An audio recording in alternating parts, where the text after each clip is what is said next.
Start streaming, they said. Start streaming, they told me. And I did. I did it because I pressed the button that said start streaming, and I knew when I did that that I was committed. I had to do it. So, morning, afternoon, good afternoon. It's noon, it's 12 o'clock. This light behind the computer is so bright. Let me turn it down just a little bit. Oh, this is so much better. Okay, and I'm gonna bring my desk up. Here we go, little magic trick. Just some movie magic, folks. Exciting stuff, behind the scenes stuff. I'm gonna post. Say now. I'm here now.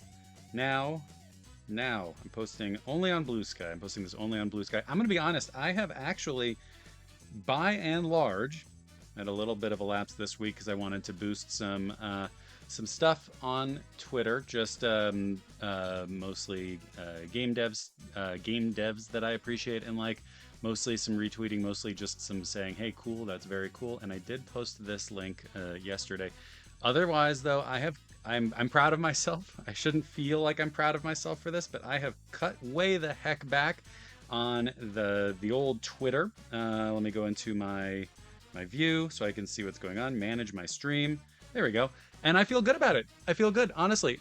Getting away from Twitter has been a godsend for feeling not so bad about a lot of the world, at the very least. Plenty of ways to feel bad otherwise, but not in terms of that at the very least.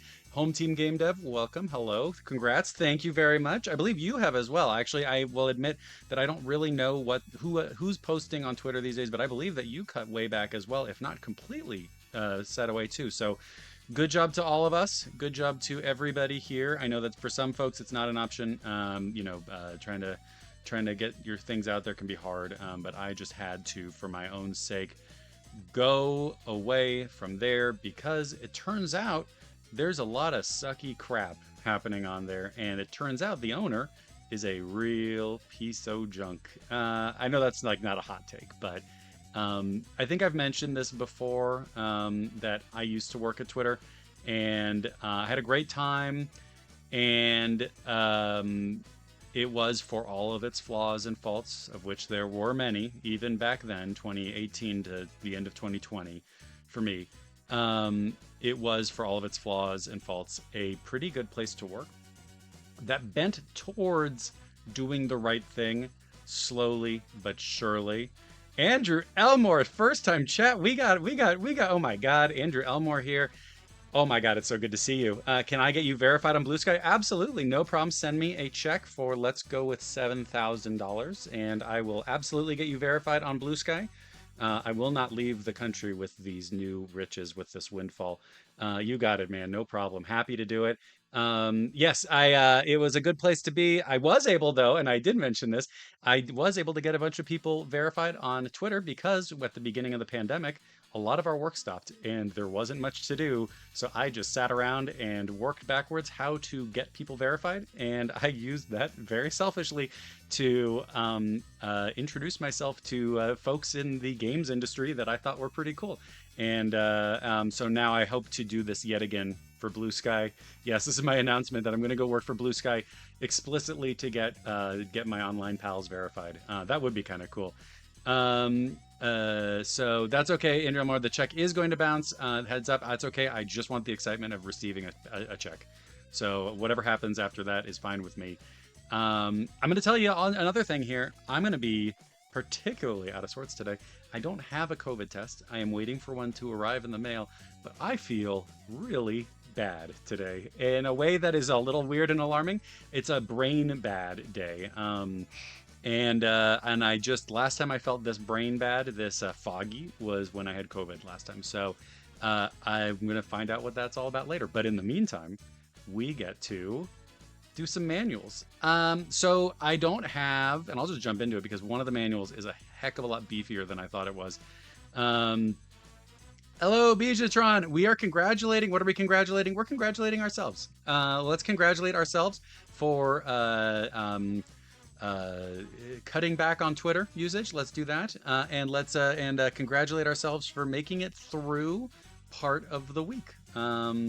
It's Wednesday and we had Monday off, but that's okay. It is it is a gift to have made it all the way through Wednesday this week. So one of our manuals is going to be a big beefy boy. So I'm going to jump right into the thinner beefy boy. They're both beefy boys. The first one is Pen Pen Triicelon. Here we go. Pen Pen Triicelon on the Sega Dreamcast. And I do have video to share, stuff to share. You will see it. It's not just going to be this. I've learned my lesson.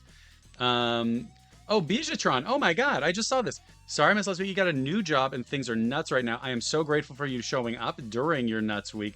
Congratulations on the new gig. That's very exciting. I'd love to hear what it is on your own time. If you're up for it, reach out. I'd love to hear more about it. But congratulations. That's fantastic. So there we go. We're congratulating people on new jobs. And as a gift, the gift you've always wanted.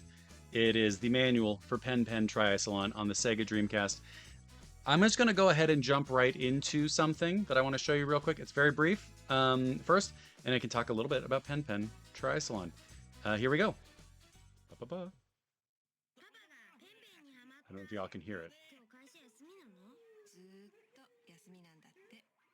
I can't hear it.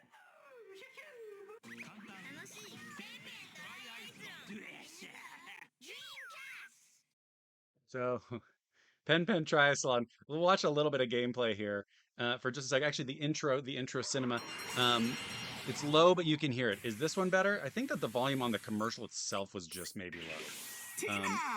If I turn this up. Every Pen Pen's heartthrob. Mr. Bow. Mr. Bow. In that red headgear. Black. Black is what we like to call nap happy. But when he wakes up, watch out. So, I mean, the problem is I could probably watch this the whole day. I could probably watch it. Clown. He baffles everybody with his wacky style. Jaw. No. Unstoppable and delicious. I'm gonna look in the manual and see who did the voice for this. Do we know? Killer, just as ferocious as he looks. Oh. Doesn't say who the voice actor is, but I do want to know. Someone at Infogrames must know. We won't watch the entire opening cinema here, but oh, maybe we will. Nope. It just keeps going. It just keeps going. Big cartoon energy. Flowers. See her charming white smile. Oh, don't you just love those teeth? Don't you just love those teeth?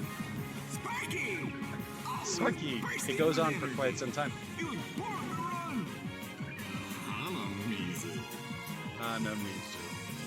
What? Well, the Pen Pens are just raring to splash wild slide. Let's just let it go. Let it roll. Burning up the ice today, the Pen Pen Triathlon is about to begin.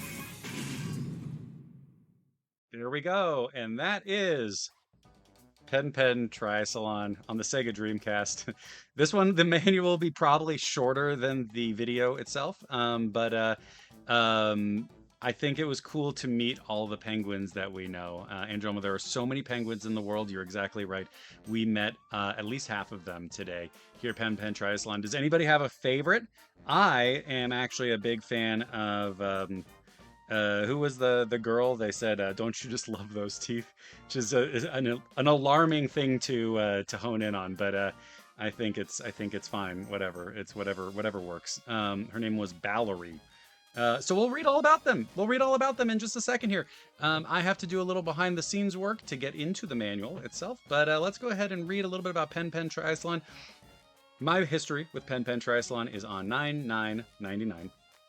I received my Sega Dreamcast and Sonic the Hedgehog and Power Stone and a few other games. I also received Pen Pen Triicelon, and I gotta say, I probably played more of Pen Pen Triicelon in those first couple of days than almost any of the other games. I was so smitten and taken by this thing. I don't know if it's good, but kind of like the dad in that earlier commercial with the kids, I was just stuck in front of the TV playing Pen Pen Triicelon. And now here we are, 25 years later, ready to read all about it. There's so many penguins in the world. Here we go. Okay. I'm going to just start reading about this. Why the heck not? I don't know what I'm doing today. We'll blame the phantom COVID. So we'll scroll on down here. We got Pen Triathlon. I think this is a really good thing, a really good image here. I don't know if you can you see my, there we go. You can see my mouse now, right? We're going to scroll on down. This guy has some real drug abuser looks to his eyes. Look at this guy. He is having a tough time. Please read this instruction manual before playing. I would hate to miss out on any specifics. I'm actually going to click back here for a quick second to bring the chat over. Flashback 64 is here. If you are listening on the commute, thank you. My God, Jesus Christ, that is dangerous and scary sounding. So hopefully we are not too interesting. I can actually promise you that we won't be so interesting that you get into a car accident. It'll be fine. Please be careful. I'm so happy to see you though. That's fantastic. We are reading Pen Triathlon, the famous book that we all know and love. There's a lot of graphics in there. There's a lot of images in there. I will share this link out on Blue Sky later on so that everybody can see it because it is a heck of a thing to look at. In fact, both of our manuals today are a heck of a thing to look at. But here we go in the story section. I'm going to read from my manual, but feel free to read along on the screen in front of you and me.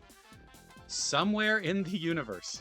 It's a good start. Somewhere in the universe, it is said that there is a planet called the Iced Planet. The Iced Planet is covered with ice and snow, and it is where penguins, penguin-like creatures, live. Recently, creatures from other planets visited the Iced Planet. They saw penguins playing around on the iced field and came up with an idea. So Triathlon was born, a sport based on the triathlon. The triathlon race consists of ice walking, belly surfing, and swimming, and it soon became the most popular sport on the iced planet. Once a year, a grand triathlon is held to determine the number one triathlon athlete. Now you and your friends can join in the competition anytime you please. Calling some attention over here to the penguins, the penguins, who I'm not sure from reading this or not whether or not they are in control of their own destiny, whether they have any say in actually competing in these in the triathlon. But I'm going to hope that they do. They look cool, and I want them to be happy. So we'll scroll on down. You get to see. Talk about a lost art. Look at all the design over here. Look at these cool graphics. Look at this cool art. I love this stuff. We're gonna scroll on down. You get the A button. About the A button, while ice walking, the A button is used to jump. While belly surfing or swimming, it's used to stroke. A fairly straightforward game, and probably the slowest racing game I can ever remember playing, but I really like it. You have, let's see here. We'll just scroll on down. I told you this one's gonna be kind of brief, so we'll scroll on down here. Take a look. Take a look. Time trial. Most of the stuff is actually pretty dry, but look at this. Look at this. What year do you think it is when you're looking at this manual? I'm going to guess it's 2000. It's 1999 is what it is. Of course, it's not 2000. This game came out before that. It's the Y2K era. And boy, are they embracing it. Look at that. Let's play Y2K. The characters. Should we read about the characters? We actually just saw maybe more about the characters than the manual will even tell us. But we've got Sparky. I can't read this font.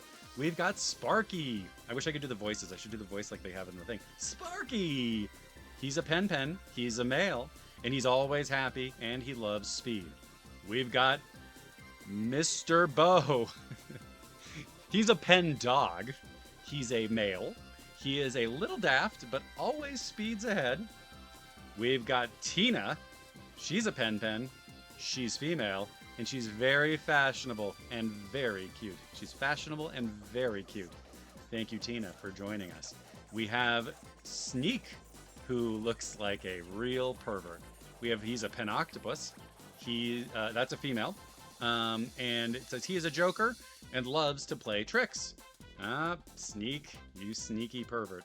We have Bach, who is a pen seal. Very, very strong, but a little slow. We have Balony.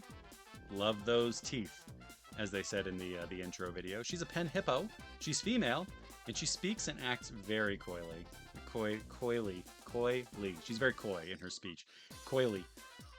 We have Jaw, who's a pen shark, a male. and he's grumpy and bad-tempered. And then we have Hanamizu, who has nothing known about him other than that he's a dude, and he appears to have a serious case of post-nasal drip. I really like all these guys. I think they're all really cool. I like that this is one of those worlds, just like in Mischief Makers, that where every word is preceded by in Mischief Makers everything is preceded by the word clan. So clan ball, because the planet Clancer. Here on Pen and the Iced Planet, it seems like everything is preempted with is appended prepended with pen. So that's pretty cool. So let's get to some of the pen courses in our pen manual down here. We've got, this is actually what made me really want to read this manual, is just these characters. It's lagging. My computer is lagging. Bear with me here, folks. There we go. Should we read the courses? How's everybody doing? I feel like I'm going a mile a minute right now. I can't actually hear the music going on in the background, but I think it's Pen Triathlon music is what I was trying for. So let me know if it's if it's giving you a headache. We've got the Pen Triathlon is too powerful for most computers to handle, says Andrew Elmore. That is right, exactly right. You can't hear it. My computer is absolutely screaming right now, and I think it's because of the too many colors and the too much design. We have courses. The course owner for sweets. This course is called Sweets. Mrs. Cream made a course with candies, chocolates, and other sweets. Mrs. Cream is the mayor of Sweet Town. She's kind and friendly. She has twinkles. They were named after little twinkling stars in the sky. Can you actually see this? No, you can't. There we go. I'm sorry about that. And we got the Sweet Town kids. Be careful of their tricks. They like to try and fool you. So maybe they're the Sweet Town kids, the teenager version of the Twinkles. Like they're super sweet and cute and nice. Then they become Sweet Town kids who are teenagers. And as we know, all teenagers are criminals and should be put on permanent detention. Then we have Jungle Level. I think it's one of those ones where maybe there's been some time in between now and then. The design may not be this way now. But we have Jungle. Unga Pogo, loves nature. His course was built in the jungle. It's called the Jungle. And he is a young leader in the jungle area. He loves animals and nature. He seems like a good guy. We've got an Ice Bat. They usually live in the cave. Be careful of their group attack. Unga Pogo. I didn't do a whole lot of research into this, so I'm going to apologize for Unga Pogo here. We'll just move on. Mammoth loves walking, but his huge body sometimes disturbs the triathlon race. I hate when that happens, and I'm always embarrassed when my huge body gets in the way of a race as well. We're moving on. We're moving on from Unga Pogo right now. We are going to the toys section. I like the levels are just called the thing that they are, toys. Bambi Masks toys are placed here and there. This course has lots of tricks and traps. And then we have Bambi Mask, who is maybe the scariest character in video game history as far as I'm concerned. A colorful dressed gentleman. He's always wearing a mask to make kids smile. Nobody has seen his true face under the mask. So we were a little afraid of Bambi Mask. But he's friends with Bathtub Man. I loved Bathtub Man in Death Stranding. Bathtub Man, places around them are always clean. And then we have the Ice Flowers. They are always dancing to cheer the Pens on. And finally, we have Horrors. Horror Man built a haunted course around his house. And the course owner is Horror Man. A count from the Horror family, which rules all monsters and ghosts on the Ice Planet. He is 4,771 years old and loves scaring others. I think he and Bambi Mask might have a little bit more in common than they'd like to say. So yes, Horror Man confirmed for Mega Man 12. You know what? Looking at him right now, I would like to see what happens when you're Mega Man and you take on Horror Man's capabilities. I bet it'd be pretty cool. You have the Mogutan, strange creatures seen here and there. Just here and there, they're around. Their pretty figures and actions are watched by everybody on the Ice Planet. Their pretty figures are watched by everybody on the Ice Planet. And then you have ghosts. They are floating in the air. Be careful not to get too close, or you'll be haunted. Ugh, that's even. The pen pens are in true mortal danger. Every other level is just fine, but then the pen pens are in genuine, honest to God, mortal danger if they make it there. So we come to the end of Pen Pen Triathlon, a short little nugget leading up to what I'm deathly afraid of is going to be a way too long manual coming up after this. So here we go. Secret pen pens and levels. Once you have won all the races, you may find a new surprise. Now, what I did learn, I decided this week I wouldn't do the learn about the game deeply before going into it mode, just because last week with Plock was so special. For me, I was like, it was fantastic, but I needed to do something a little bit more low-key this time. I will say I did learn that there appears to have been a Japanese only character in Pen Pen Triathlon who they don't have in here because he was smoking a cigarette. I don't know exactly what the deal is with that, but I want to see him and I want to hang out. So maybe in a little bit I'll look for him. But we've got the credits here. I will just read some of the brief credits. We've got VP of Infogrames Heroes label. So this was the Infogram hero. That was Catherine Simon, Director of UK Operations, Richard Courtois. Richard Courtois. We have Sarah Allen as product manager, publishing Emmanuel Tamazian, Sylvie Combe, Beatrice Vidoljak, testing Stéphane Pradier, and Infogrames testing department. The translation was Bet Rater, Beatrice Rodriguez, and Monia Steinauer. Coordination with Sega was Rebecca Pernard. There's your first party partners manager right there. And the developer was General Entertainment Corporation Limited, and the package and manual design, let's give a big call out, a big round of thanks and applause and whatever other words I'm trying to use and cannot quite conjure, to Catherine Lee of the Beeline Group. So thank you, Catherine Lee, for doing this and making this look so cool. If you have any questions or issues, concerns about your game, you can always fax them. Please include your phone number on all faxes at 408-246-0231 if you're in the United States of America, or just head on over to 5300 Stevens Creek Boulevard. You hear that street name a lot when you're listening to traffic reports on KCBS Radio in San Francisco. Suite 500 in San Jose, California, 95129. So feel free to head on down to Infogrames North America. So that is Pen Pen Triathlon.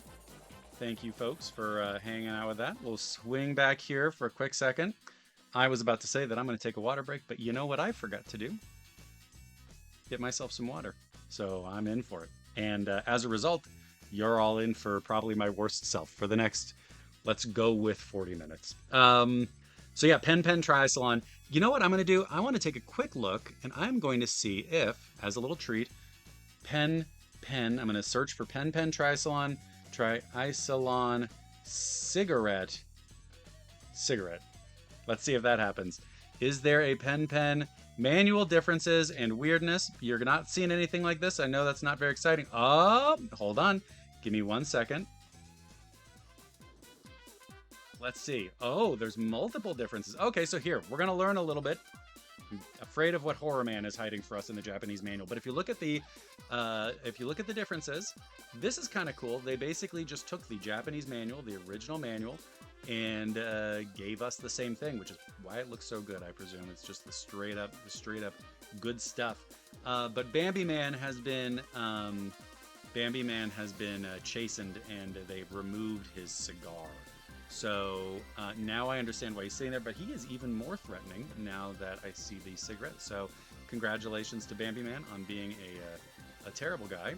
But also Mrs. Cream. Mrs. Cream has one of those fancy cigarettes from a long time ago that movie stars smoke.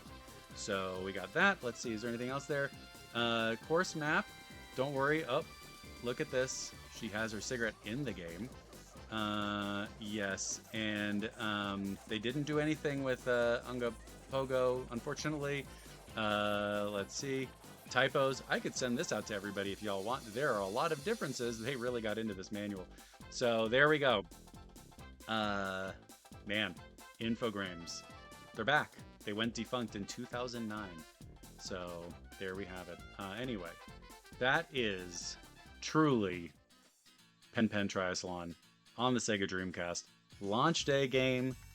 Went up against Sonic. Went up against what's it called? Holy smokes. This is the brain fog. Went up against a lot of really good games. We'll do that. Went up against a lot of really good games, and I think comes out looking pretty good 25 years later. So, with that said, let's go ahead and jump into another game. We're going to read Double Dragon 5, The Shadow Falls.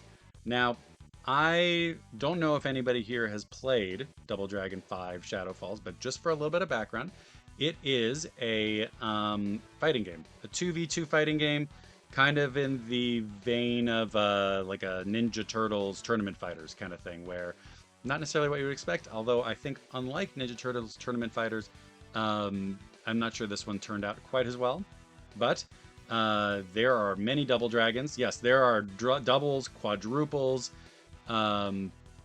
eight-tuples, octuple dragons. So there's a lot of dragons. There's a lot of dragons, double, triple, quadruple. Otherwise, and this one has a manual that I did not expect. So yes, Home Team Game Dev points out Double Dragon 1 also included the head-to-head fighting game stuff. Is Double Dragon 4, Andrew Elmore, is that Super Double Dragon? Or was that one of those ones where it's like, it's just this, or it's Double Dragon versus Battletoads? Yes. Oh, Cobra Hoof points out, so Pen Pen went up against Final Fantasy VII. Yes, that's right. And I would say 1. So, that's, I think, the case. So, Double Dragon 5, say it for 7, Double Dragon 5, The Shadow Falls, is a 2v2 fighting game. Published by Tradewest, and I think it developed somewhere by an American team. I don't believe that this was done by like the original devs or anything like that. It was, well, we got credits right at the beginning. You know what, let's do this. I'm just going to go ahead and start showing this game off a little bit because I think it'll tell us a lot, and I think it'll also get us into the manual, which is, holy smokes. That's my answer. That's my review of this one. Holy smokes.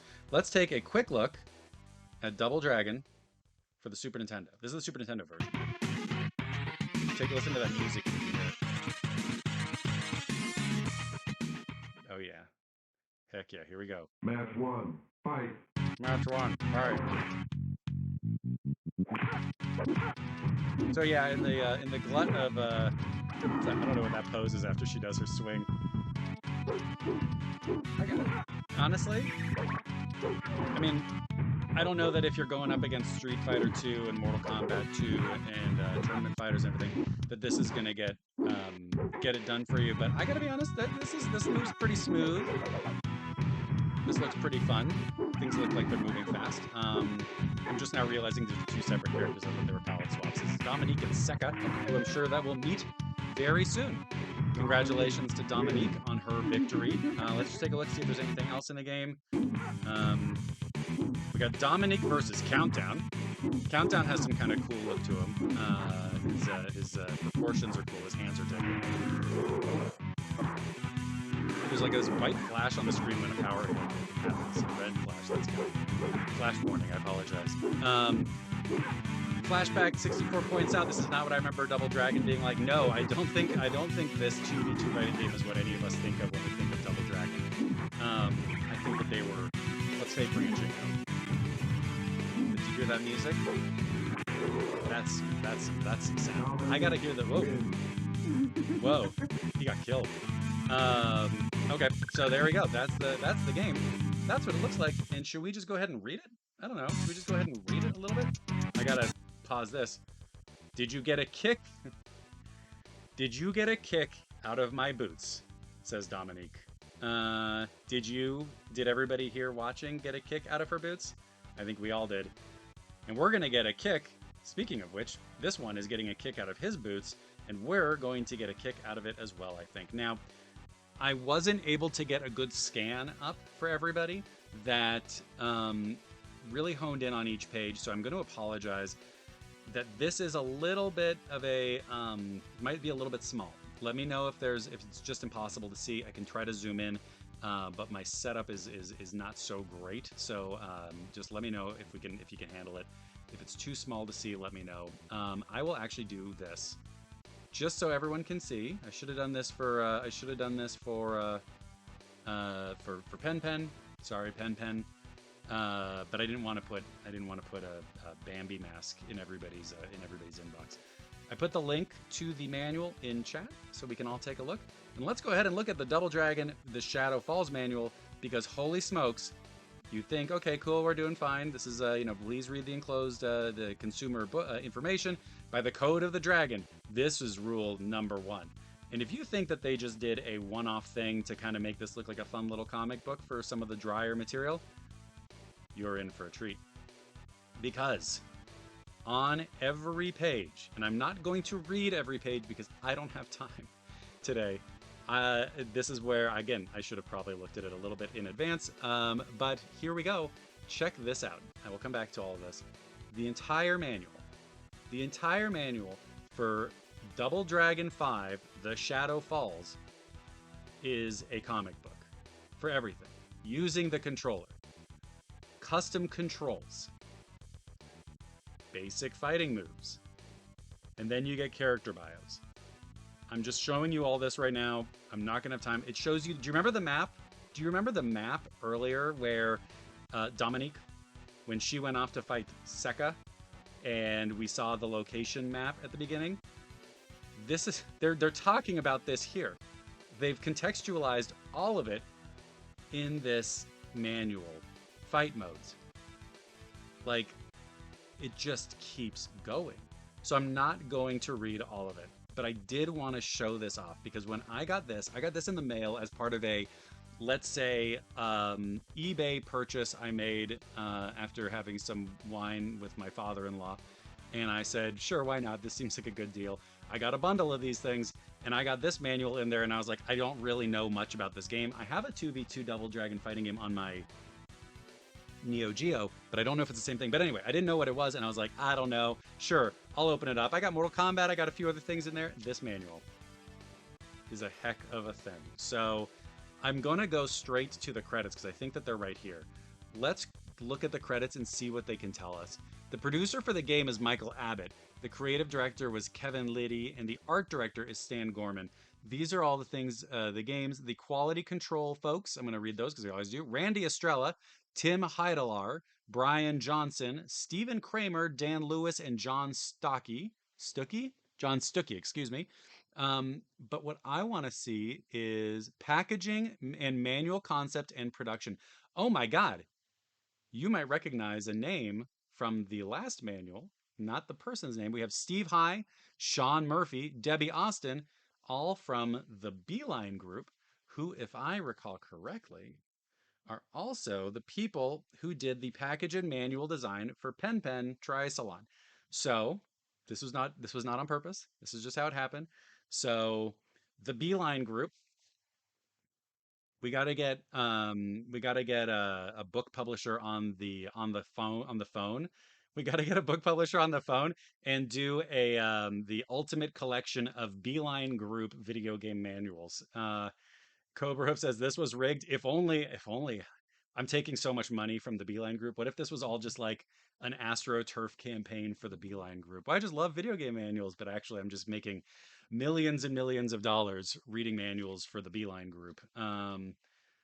Man, this is crazy. Yeah, just every manual is written by like two deeply overworked people in the history of the world. So there we go. I just want to show this. I don't even know how I'm going to read this, honestly. He says, let's get down to the dojo and I'll show you, says the guy in blue hair. And then the guy in with blonde hair says, what do I need to know? And then he tells you about the main menu in the video game. He says, this is the main menu. Scroll up and down with the control pad, then push start. I've never seen anything like this. This is insane to me. This is unbelievable. In the Dragon Dojo, there are 4 fight modes, he says. Tournament, versus battle, quest, battle demo, and 2 administrative modes, dossiers, and options. What are all these modes for? If you select any of the 4 fight modes, you'll go directly to the character selection screen, page 20. If you select dossiers, you'll go to the dossiers file, page 13. If you select options, you'll go to the options screen, page 7, where you can customize your gameplay. And he says, because he's thinking, what is this guy talking about? I don't know. Are we like, we're just talking and he's acting like we're in a book? I like to imagine that this guy has like a concussion, like a bad concussion, and thinks he's in a manual, but in actuality, they're not. Hold on, bro. All this screen talk is making my head swim. Okay, let's take a look at the options first. How did they do this? Look, they drew him holding a Super Nintendo controller, an off-brand Super Nintendo controller, but here are several things to make the gameplay cooler. Scroll up and down and left and right with the control pad. All changes left showing when you exit the screen by pushing start will be active. Now, yeah, I get it, he says. These guys are cool. So look, it shows them they talk about the difficulty settings, they talk about time limits. Look at this right here. Pick your audio, either mono or stereo. They're both holding little signs, so you can see that. Uh, I'm truly not going to read all this because I'm exhausted doing this, but I think we should take a look at this. Let's take a look at the basic moves. Oh yeah, good. Now we get to the butt kicking part. This game. Basic fight moves. Now we will start reading some of these because we're going to get into some character bios, and I presume that that's pretty well fleshed out. Here are the basic fight moves. He says, "Great, let me study this a minute." You get jump back, jump up, flip forward, advance, crouch attack, crouch, crouch defend, and defend. You can also grab and throw if you're close to an opponent by advancing and pressing an action button. They're stretching. Yeah, I got that down. Now I'm ready for a little action. These guys are so cool. Not so fast, Jimmy. Okay, so this is Jimmy and this is Billy. Jimmy is in red and Billy's in blue. Let's just check out the dossier files. Now we get to the good stuff. Now we got the dossier files. I'm going to read these from my manual, but follow along if you'd like. We got Bimmy and Jimmy. Bimmy and Jimmy loving. They're gonna learn all about each other actually right now. They get to learn about themselves. Billy Lee was born on, oh, wonder if we're going to have any birthdays. Happy birthday, Ryu. If you're listening, by the way, Ryu from Street Fighter turned, I want to say 60 something this year. So happy birthday. Let's see if there's any birthdays in this booklet. Oh my God. Oh, we're so close. There's one 3 days from now. We'll get to it. Billy Lee was born on October 23rd, 1969. He's 6'2", 210 pounds, with blue hair and black eyes. He likes milk, dislikes the Shadow Master. His origin is Metro City, and fighting style, Art of the Dragon. Firstborn son of the union between the Virginia Lee family and Chinese Lee clan. Billy professes an interest in New Age studies. He can sing and he likes to line dance, especially proud of his extensive collection of cowboy boots. Is that true? Then we have Jimmy Lee, who was born, of course, on the same day. He's 6'1", 205 pounds, blue hair, blue eyes, blonde hair, twin brother of Billy, and an annoying counterpart to Billy's good qualities. I think Billy Lee wrote this whole manual. I'm certain that this entire manual is just within Billy's head. Jimmy has a runaway mouth that has become encumbered with his feet on more than one oh, because he puts his foot in his mouth. Okay. That has become encumbered with his feet on more than one occasion. Spends a lot of time in front of the mirror. He likes video games. He dislikes bad hair days. He's from Metro City and he fights in the Shadow Dragon style. So let's read some more video dating profiles. We got the 2 famous guys there, and then we got 2 what I can only, they're all bad guys at this point. Again, I'm sorry that the text is small. Hope that it's okay. We got Blade, who was born, his birthday is coming up in 3 days on September 7th, 1969. Happy early birthday, Blade. He's 6'2" and 240 pounds. We got a beefcake. He's got gray eyes and black hair. He likes gourmet cuisine. That's right. That's he's so beefy. He dislikes fast food. He's from Paris, France, and his fighting style is slice and dice. But I will say this: people from France, they like their McDonald's. So Blade, get over yourself. Blade received his first prosthetic implants during the war. The indignities of his battle experience, plus the eventual total removal of his cardiac system, have left Blade cruel and heartless. Like, is that literally? Not given to emotional outbursts, he is capable of inflicting great pain without conscience and has been known to shed tears over a perfect souffle. He's a fine guy. He's a fine guy. We got Bones, who appears to not even be human, which would scare me if I were one of the guys fighting. His date of birth is the same age as Dust. He's the same age as Dust. He's that old, but he's got a cool vest. He is 5'10" and weighs 72 pounds. His eyes are red and his hair is decomposed. He likes Marilyn Monroe.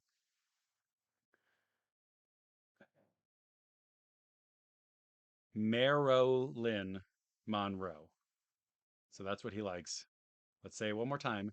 Marilyn Monroe because he's a bones guy. He dislikes dogs. His origin, 6 feet under, and his fighting style is sticks and stones. Formerly a valet to King Sargon the XI, Bones was consequently entombed with his master when he died. Rattles when he walks, so he can't sneak up on anyone. The question of whether or not Bones is actually alive has never been fully answered. Favorite song is Shake, Rattle, and Roll.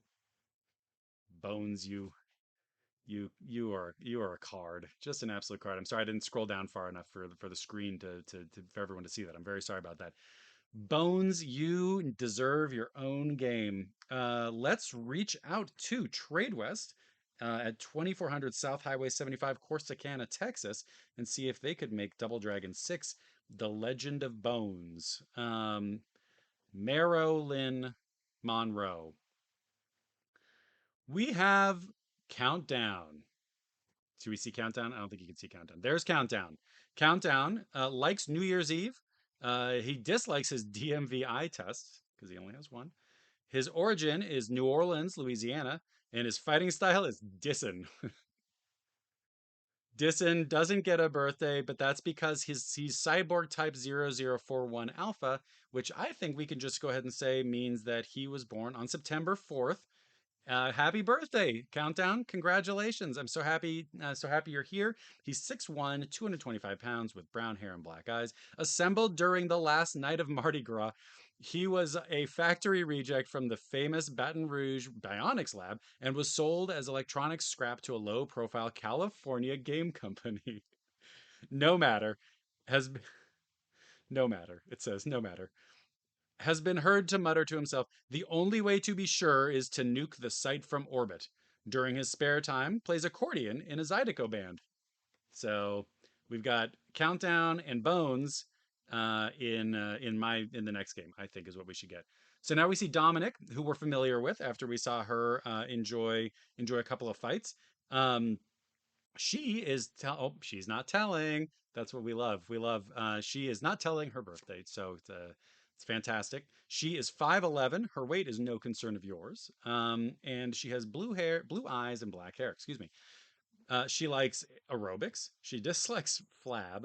She's from the Bronx, and her fighting style is dirty. Um, Flashback 64 asks, "Do we think all the characters are alive still?" I think that maybe one of the Lee brothers is dead. Probably. Blade and Countdown are alive. Dominic has just sort of lost touch with everybody. Bones is very much Bones has a right wing podcast right now. He's an Andrew Tate kind of guy, I think. Unfortunately, Beatatron. See you in a bit. We'll let you know how this goes. We've got Ice Pick. We've got Ice Pick. Ice Pick is born in 1965, so he's at the very end of the baby boomer generation. He's from February 20th. He's 6'4" and weighs 245 pounds with yellow eyes and translucent hair. He should meet Glacial from Killer Instinct. He likes Eskimo pies. He dislikes the greenhouse effect. We got to bring Icepick back. Icepick has to rescue us from global warming. He's from Nome, Alaska, and his fighting style is Ice Keto. Uh, Marilyn Monroe, Ice Keto, with an average body temperature of 30 degrees. It's Fahrenheit for anybody listening in Europe. Ice Pick is indeed a cool dude. He's been accused of being cold and unfeeling when the truth is that Ice Pick longs for a normal relationship. With those kinds of with those of his own kind, excuse me. The font is very difficult to parse here. The problem is he's one of a kind. Makes the best homemade ice cream in the shadow world and is an avid skier. I don't know if these guys have reunions. Honestly, they are such big personalities that I wonder this is the reason they're all fighting. Like they're not necessarily doing this as far as I can tell for a tournament. I think that they're just huge personalities and when they get together they get angry at each other and they start fighting. Um, maybe they could all just talk it out, like a dating sim of this game. We have Jawbreaker, who was born on March 23rd, 1963. His height is 6'3". He's 280 pounds. Another big boy. He's got yellow eyes and no hair. He dislikes anything edible, or he likes anything edible. Excuse me. He dislikes flossing. His origin is Des Moines, Iowa, and his fighting style is Chuzitsu. So we have Ice Kiddo, Chuzitsu, Marilyn Monroe. Um, Breaker hails from the Midwest, where years of surviving on the Great Plains enabled him to eat anything, but he's especially fond of trailer hitches and bungee cords. Could definitely be called the world's greatest consumer. Um, the harsh lands of the Midwest have turned Jawbreaker into an absolute maniac. Very sorry to hear it for him.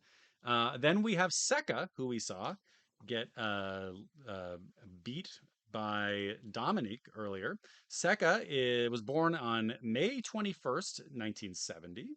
She's 5'10". She's 115 pounds with green eyes and black hair. She likes talk shows. She dislikes infomercials. She's from Silicon Valley, California, and oh, I'm so I'm so tired. Her fighting style, because she's from Silicon Valley, her fighting style is reboot Sue.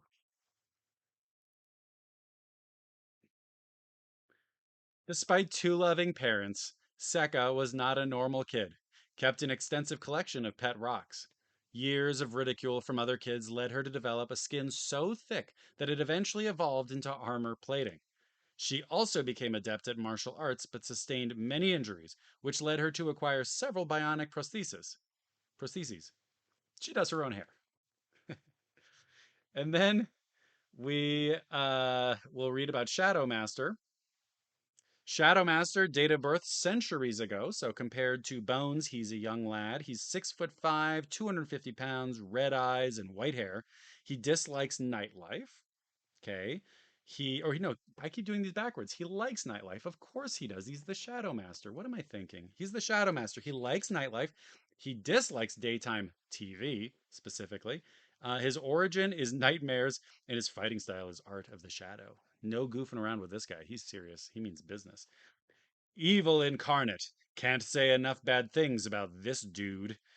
Has wreaked havoc throughout the ages. Was personally responsible for the Black Plague and both world wars, as well as the current healthcare crisis in the USA. Some things never change. I think we know what's happening now, Shadow Master. Ay, ay, ay.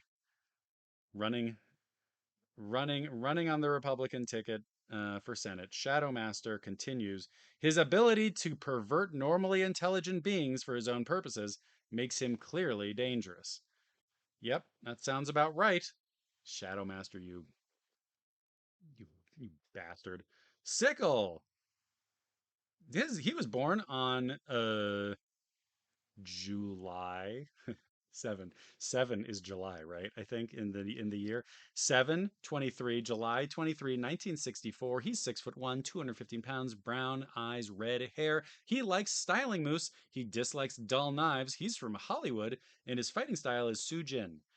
A lifelong bitterness and general loathing of untidy human hair follicles led Sickle to develop a set of particularly nasty weapons for which he is named. He enjoys long walks in the rain and endless hours at his grinding wheel, sharpening the sickles. His favorite movie is Edward Scissorhands. Um, there's a typo on Scissorhands there, and I don't know if that's to avoid getting sued. But yes, Shadow Master is Dick Cheney. Yeah, Shadow Master is basically Dick Cheney and or Karl Rove. So thanks for nothing, Shadow Master. And so that's Sickle, who is just sort of an angry hairdresser, as far as I can tell. But he has good taste in movies. Edward Scissorhands, fantastic movie. I saw that in theaters and I cried because I was 6. Um, Trigger Happy. We got Trigger Happy. Trigger Happy was born on April 21st, 1959. He's 6'2" and weight 270 pounds with gun. Eyes brown, hair silver. Large Hulk, fascinated with pyrotechnics and projectiles of all kinds. Surprisingly fond of his knitting and designing his own versions of Kevlar armored fabric. His prized possession is a gold-plated nail gun awarded to him by the Metro City Carpenters Union. He likes crew cuts. He dislikes ballet. He's from Barstow, California. Hell yeah. Great McDonald's in Barstow. If you haven't been there, there's a McDonald's that's in an old train. So you can get into an old train and it's a McDonald's. So maybe Trigger Happy could take Blade to the Barstow McDonald's and change his mind on fast food. And his fighting style is lock and load, which I think just means he shoots you with a gun. You get character selection here. I'll just scroll through a little bit more of this and then I gotta go. Uh, you scroll through here, you get to learn about all these guys. Look at some of the cool designs of these guys. I gotta say, this stuff is great. You can the select button can be used to change the color of your character. Yum yum. Remember, he eats a lot. This guy eats a lot. Yep. So there we go. Ugh. And then we have the ice guy. Let's take a long, cold look at some of the attributes on the next page. And there you go. Battle locations. Do they tell us about the spaces? Okay, they don't. Again, I cannot get over this page that shows you the actual the layout of changing your levels. It's just incredible. The overworld map. You have fight modes. The game is defaulted, to tournament mode so that one player can fight all the various opponents in the different locations. They talk all about this. He says, "This is way too easy," says Jimmy Lee. "Sure," says Billy. "You say that now." And then, huh, cool. But what if two people want to play? "No problem," says Billy. "Versus battle mode is for 2 players. If you select tournament or quest and second player wants to join in, the play becomes a versus battle." This is pretty good. So there you go. And it shows you all this good stuff. And then this guy, Jimmy, gets punched right in the jaw. So a little bit of violence here. Check it out. Whack. Poor Jimmy. "You dirty rat," he says. "You dirty rat." Um, I don't know what I'm doing. I'm just sort of saying what's on the screen here at this point. I'm gonna let everybody get going. I'm tired. There we go. He's ready to fight and kill his brother, it seems. And yep, he gets kicked in the face, and that's how the manual ends with Billy Lee getting kicked in the mouth by Jimmy Lee. I'm gonna go get some rest. I hope you all get some rest too. Take a look at this manual, um, print it out, frame it, whatever you want to do. But this thing is a hell of a thing. Thank you so much. And oh, wait. No, he did it again. He did it again. I'll see everybody later. All right, bye. Bye bye, web friends. Have a great one. Stop streaming. Bye.